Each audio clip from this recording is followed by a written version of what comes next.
saya Uswatun Hasanah dari kelas 11-1 SMA Negeri 8 Balikpapan Mangrove dengan nomor absen 34. Di sini saya akan mempraktikkan proses osmosis pada tomat dan air garam.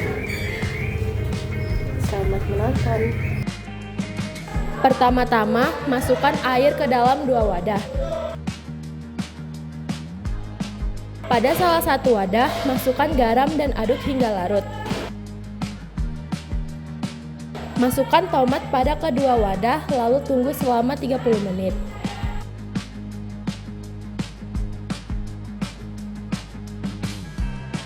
Hasil dari tomat yang direndam pada air garam, tomat menjadi lembut dan kisut. Sedangkan hasil dari tomat yang direndam air biasa tetap segar, tetap keras, dan tidak kisut. Pada tomat yang direndam air garam terjadi seperti itu karena molekul air pada tomat berpindah ke pelarutnya. Hal ini terjadi karena adanya tekanan osmosis di mana molekul air yang terdapat pada tomat memiliki daya konsentrasi lebih rendah dibandingkan air dan garam sebagai pelarutnya. Terima kasih. Assalamualaikum warahmatullahi wabarakatuh. Saya Zahra Rachida Dica dari kelompok 5 SMA Negeri 8 Balikpapan kelas 11-1 bagian osmosis.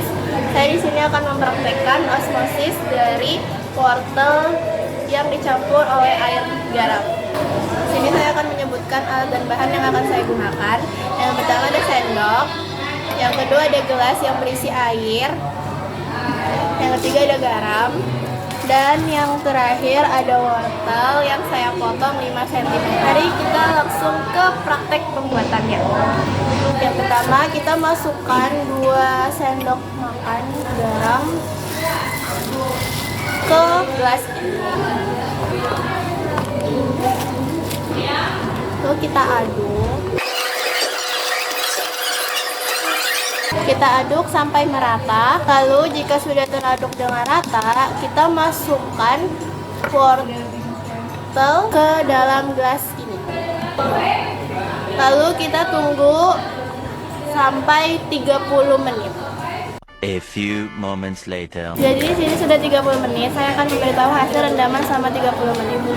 Di air biasa, wortelnya teksturnya tetap sama, keras, tidak ada yang berubah. Jadi di air garam, tekstur wortelnya lebih lunak daripada yang di air biasa dan beratnya juga lebih berkurang. Jadi kesimpulan yang saya dapat dalam praktek ini yaitu kita dapat mengamati bahwa osmosis dapat mempengaruhi berat dan tekstur dari wortel. Semakin tinggi konsentrasi garam, maka semakin banyak air yang keluar dari wortel, sehingga berat dan kekerasan dari wortel semakin berkurang. Sekian dari saya. Wassalamualaikum warahmatullahi wabarakatuh. Assalamualaikum warahmatullahi wabarakatuh. Nama saya Nadia Safwa dari kelas 11-1 SMA Negeri 8 Balikpapan. Saya ingin melakukan percobaan osmosis pada kentang. Sebelum kita melakukan percobaan osmosis pada kentang, mari kita menyiapkan alat dan bahannya dulu. Di sini alat dan bahan kita ada kentang, 2 iris dan wadah, ada sendok, garam, dan 2 wadah yang berisi air. Masukkan garam ke dalam air. Kemudian aduk biar rata.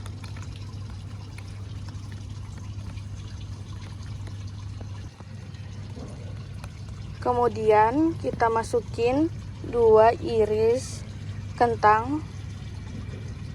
Ini teksturnya masih sama ya, masih sama-sama keras. Kita masukin satunya ke dalam air yang kita campur garam dan air murni. Kita tunggu selama 30 menit. Apa yang terjadi pada kentang yang direndam air, garam, dan biasa selama 30 menit. A few moments later. Dan kita akan mengambil kentang yang dari air garam dulu. Ini kentangnya menjadi lembek. Nih.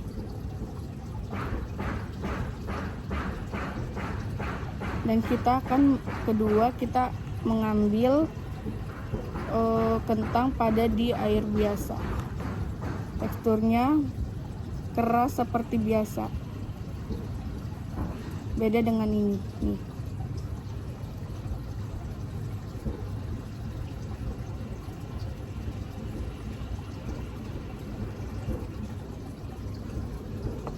Nah, percobaan yang diamati tadi adalah percobaan osmosis, yaitu perpindahan air melalui selaput yang bersifat semi-permeabel.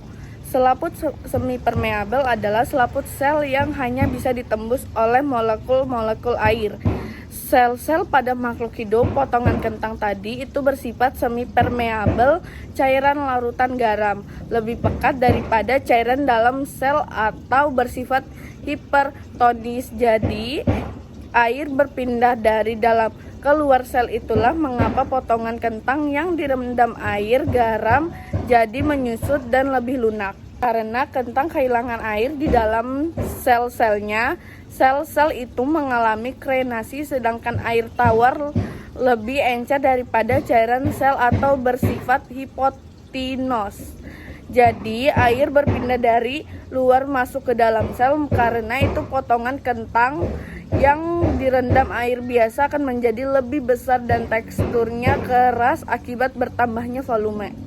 Dalam kehidupan sehari-hari kita mengenal teknik pengawetan makanan melalui pembuatan acar manisan dan asinan dengan direndam dalam larutan asam, asin, atau manis sekali sehingga sel-sel mikroba pembusuk yang hidup di sekitar atau dalam sel makanan yang akan diawetkan akan mati karena mengalami krenasi, yaitu sel-sel mengerut karena air keluar dari sel-selnya.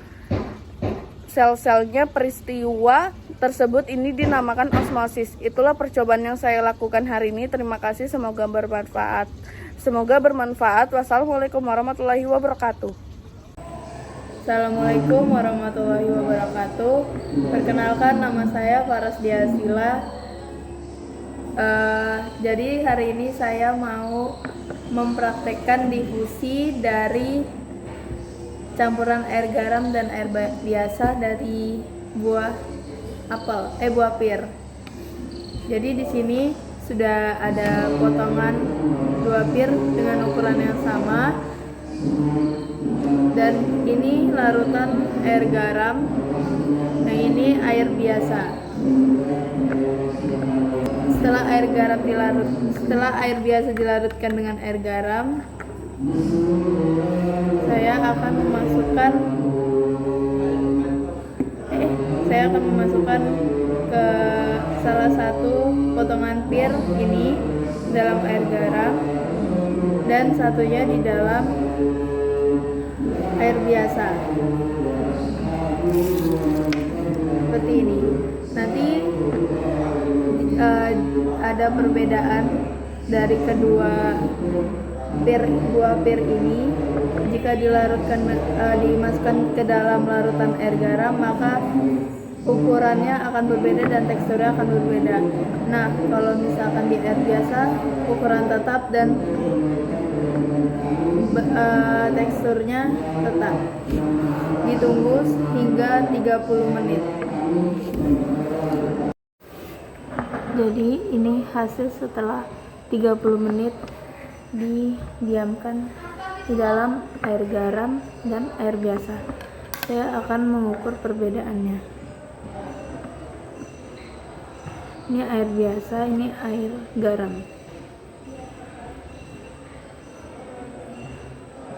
Ini posisinya berbeda ukurannya. Yang ini 2 cm, ini 2 cm, sedangkan yang di air biasa itu 1,5 cm, jadi naik 5 mili.